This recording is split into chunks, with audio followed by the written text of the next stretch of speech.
बहुत समय पहले की बात है। हस्तिनापुर के एक शांत कोने में एक वृद्धा रहती थी। नाम था मातंगिनी। उसके चेहरे की झुर्रियों में समय की कहानियां थीं और आंखों में एक अधूरी प्रार्थना। वो दिन रात की पूजा करती थी। कहती थी, बस एक बार भोलेनाथ दर्शन दे दे, फिर जीवन से कोई चाह नहीं। लोग उसका उपहास करते, पर वो अडिग थी। एक दिन गांव में एक सन्यासी आया, कंधे पर जटा, गले में रुद्राक्ष और पैरों में धूल। उसने मातंगिनी से कहा, मां, मैं कैलाश से आया हूं, भोलेनाथ ने भेजा है।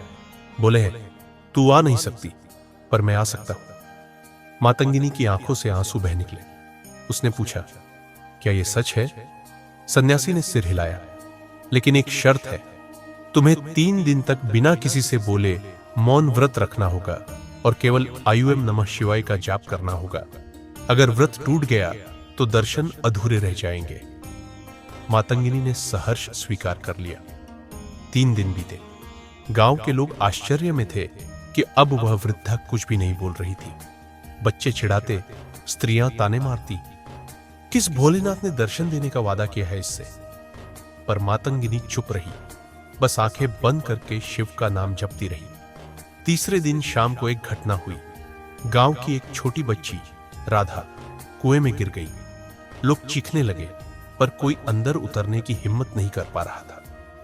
राधा की मां मातंगिनी के पास भागती हुई आई। मां, मेरी बच्ची, कुछ कर लो, तुझे तो भगवान से बात करनी आती है ना। मातंगिनी कांप उठी।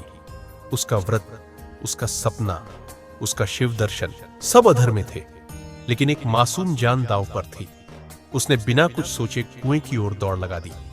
वृद्ध शरीर, थरथराते हाथ, फिर भी उसने रस्सी थामी और लोगों की मदद से बच्ची को बाहर निकाला। राधा बच गई। लोग चकित थे। फिर किसी ने धीरे से पूछा, मां, तेरे तो व्रत के आखिरी क्षण थे, तूने ये क्यों किया? मातंगिनी ने हौले से कहा, अगर मेरे भोलेनाथ सिर्फ व्रत से खुश होते तो वो भगवान नहीं, सौदागर होते। वो करुणा के देवता है और करुणा के आगे कोई नियम नहीं चलता। अचानक तेज हवा चली। मंदिर की घंटियां बजने लगी। एक दिव्य प्रकाश फैला और एक शांत गूंजती हुई आवाज आई, मां, तूने नियम नहीं तोड़ा, तूने धर्म निभाया। तूने मुझसे पहले मेरे भीतर के भाव को पहचाना। मैं तुझ में ही था और तू मुझ में। मातंगिनी की आंखें बंद थी, पर चेहरे पर एक अपूर्व शांति थी। उस दिन से गांव वालों ने मातंगिनी के घर को शिव स्थान कहना शुरू किया, जहां व्रत से नहीं, करुणा से भगवान मिलते हैं।